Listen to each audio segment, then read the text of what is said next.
You are now tuned in to DameSmiff.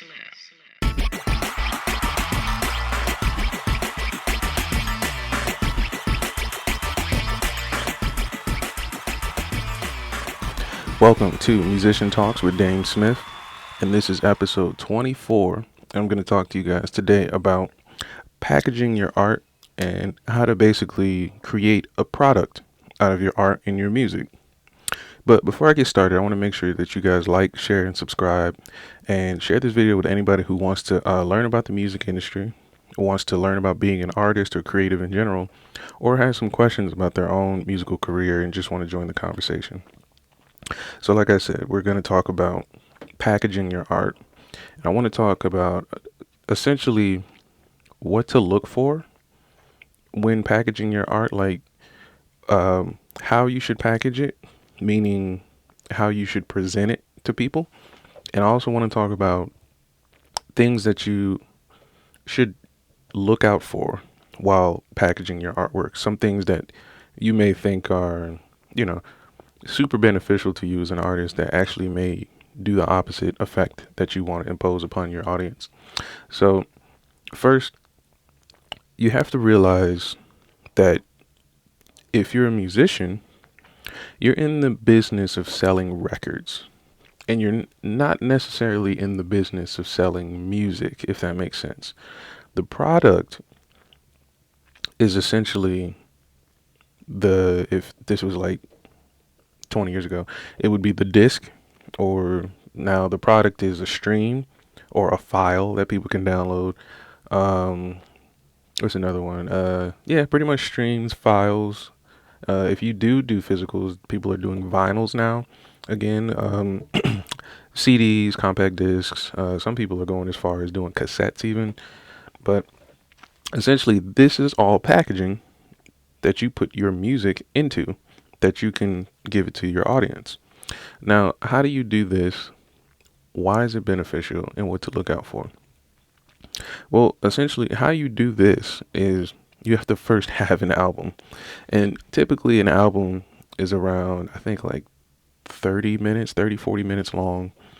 You don't want to have one long track, of course, but it would be nice to have multiple tracks about that long. Anything shorter than that would be an EP, extended playlist, or maybe you can do like a mixtape or something like that. But let's say whatever it is, you want to package it up and make it look sellable. Like, you want to put your product on the shelf with all the other products and you want it to stand out. The first thing I would look towards is not necessarily the artwork, but the mix. The mix is very, very big. Now, when I started making music, I was doing my own mixing, and I was basically just doing what I thought sounded good. But there is an industry standard to your mix.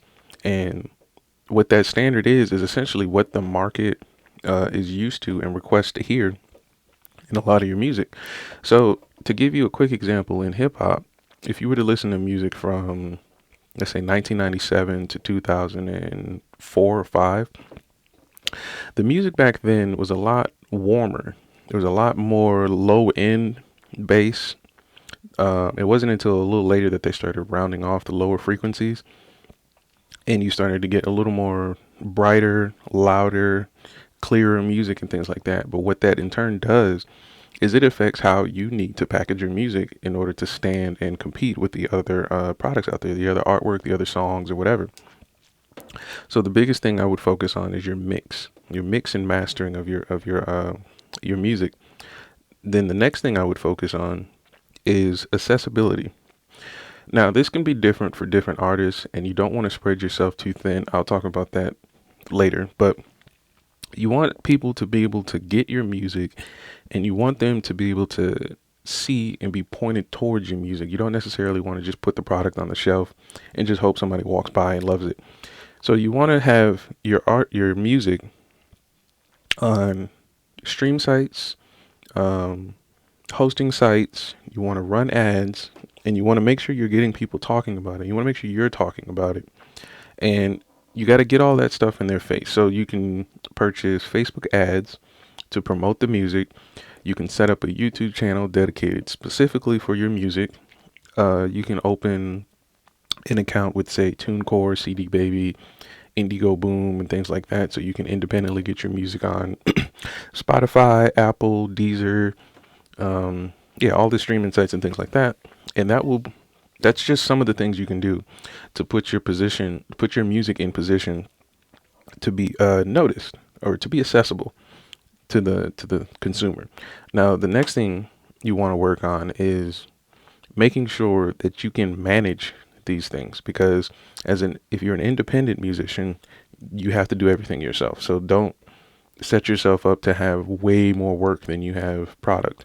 Now, the way you can do that is with thinking about the accessibility of your product. Think about your consumers. Are your consumers the kids who stream on TikTok and Spotify and playlist and YouTube, Spotify playlist and YouTube all day? Or are your consumers the people who are willing to chip cash or money towards your product and actually own a piece of it, i.e., like buying a CD or buying vinyl or actually hitting download on the file? You have to determine which one of your fan base that you can control or that you can manage at least, and get an idea of what they want and make sure you're giving them access to it. And at the same time, tapping into those new people that you haven't met and maybe don't really fit your audience's persona. You may want to, introduce new people to what you have going on. So it's good to think about trying new things and things like that. But before you try something new, make sure you've mastered and understood what it is you have that is successful. So, and then the next thing I would talk about is imagery, artwork, and things like that. So if you're putting on a new album, you want to make sure that visually, because you already mastered the auditory senses, which is your mixing and mastering and making sure your music is complete. But now we got to go into the senses of sight, brain imagery, memory and things like that. So you want to think about making artwork or the album artwork that stands out. It's unique to you. It's creative to you, meaning you don't necessarily have to create it, but it's something that you envision your album to look like. And you want it to be catchy. Like, you want people to see it and be drawn towards it. There is some theory to this. I think it's proven theory, and it's not like, me just talking. I think there is actual color theory that you can use in your artwork to help you draw attention to your album as it stands on the shelves or streaming sites or whatever with all the other albums. And putting that in mind, that goes even further beyond the album artwork. That goes into the music videos. It goes into your promotion videos. So if you open your phone and you want to promote your album, how that video looks is very important to what you're saying in that video as well. So now you have to start thinking about, as an artist, how do you look? Should you put your hair a certain way? Should you shave your beard? Should you keep your beard? Should you wear t-shirts? Should you wear button-ups? Should you wear a suit? Should you go full barbaric and just no shirt at all? I don't know. But you have to figure out your audience, understand how they purchase products, what draws their attention visually and auditorily. I'm saying that wrong. Yeah, auditorily. I'll just use that word. And the next thing you want to focus on is making sure that you can manage all of this, because you can get spread thin, especially if you're independent, between trying to manage the creativity of your art, the business of your art, and bridging the connection between the two. So here are some things to look out for when you are packaging your artwork. Let's say you have an album, just one album that you're promoting right now, and you have it on a hosting site where you can, people can buy directly from you, stream directly from you. You also have a YouTube channel. You also have another hosting site that's putting you on the DSPs, as well as an Instagram, as well as a Facebook, as well as a Twitter, as well as let's say a Vimeo for your music videos. You have a Patreon. you have a Kickstarter, you have a GoFundMe, you have all these things going for you. How do you properly manage this independently and get full benefit from this? It's extremely hard. So the best advice I would give somebody is to hone in on maybe 2 or 3 platforms. Grow those to a point to, and organically it's going to take time, but grow those to a point to where you can see satisfactory numbers from when you do release music and you're getting sales and you're getting clicks and plays and things like that. And when those get to a point or a milestone or threshold that you feel satisfied with, you can now start thinking about branching into new territory. But that's only because you have a system in place with your previous tools. So let's say you're running an Instagram first. We'll start with Instagram because it's free, cheap, easy, and things like that.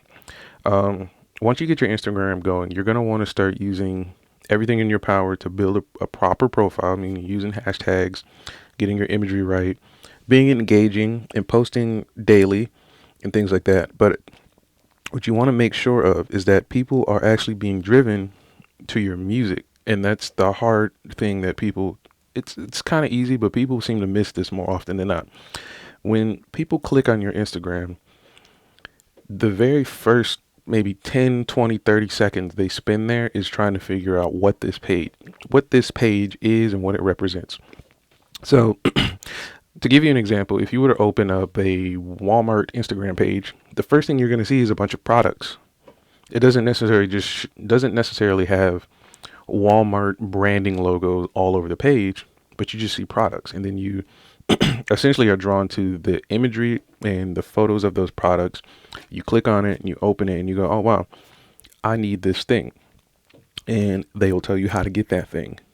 And it's easy for them because Walmart has built themselves up to a reputation that you can trust them for, that transaction. So that's important as an artist, that people can not only trust you, but rely on you for certain things as an artist. So if we know you have music, you should be sharing that music and you should be telling people where to get it, how to get it, and telling them and pointing them to getting it.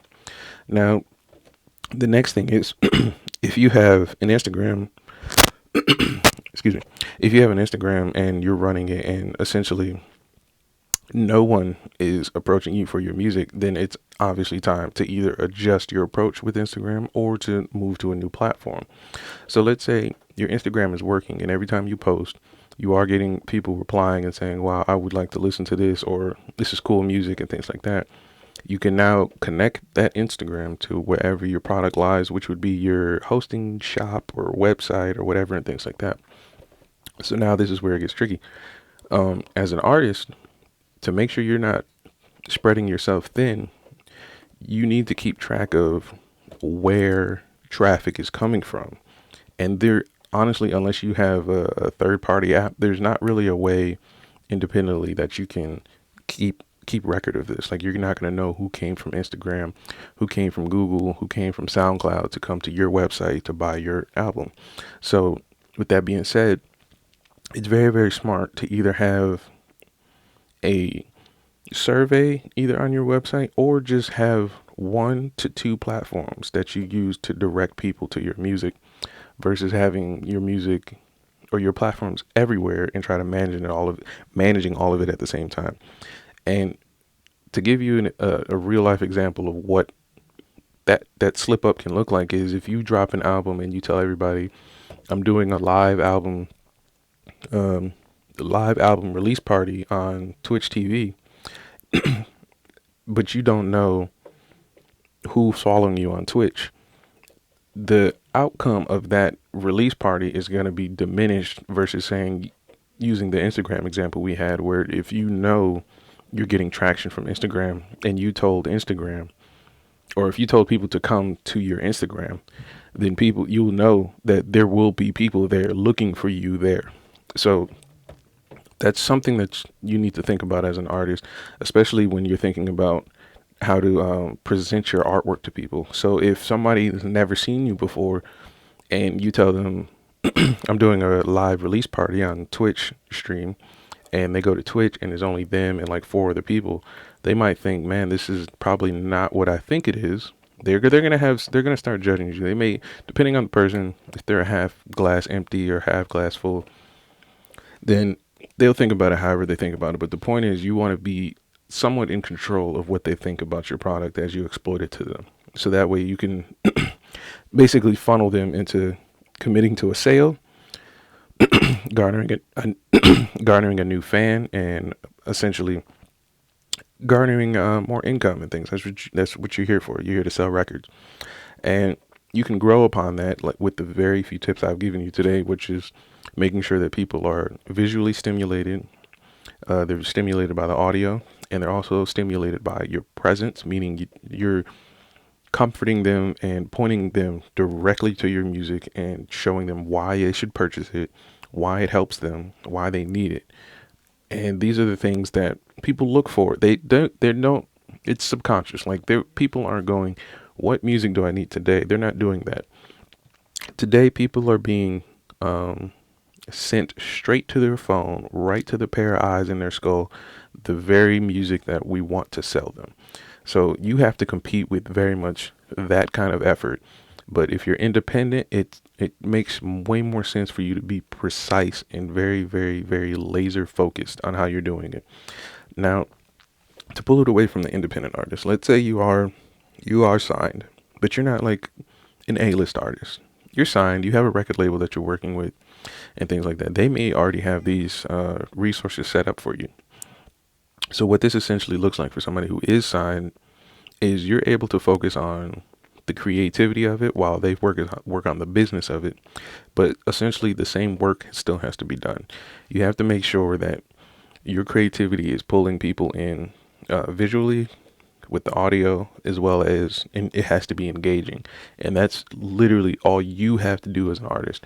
The business part of it should contractually be handled by your record label, but your work as an artist doesn't end because you're signed. It actually is multiplied at that point, because if you're signed and they have resources to put you on BandCamp, SoundCloud, all the DSPs, DatPiff, Deezer, and all these things like that, you have to be creative enough and engaging enough and have music that's stimulating enough to appease all these various people to make sure you're maximizing on your sales potential.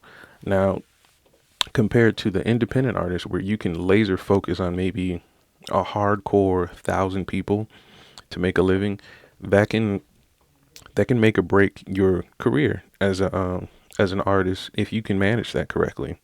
So it's just something to think about how you want to approach music. And honestly, you can grow from 1,000 people, and just over time, if you keep kicking out the same, not the same, but if you keep approaching the mindset of packaging your art the same way throughout, the growth will eventually have you to 4,000, 8,000, 8,000, then 12,000, then 16,000 people.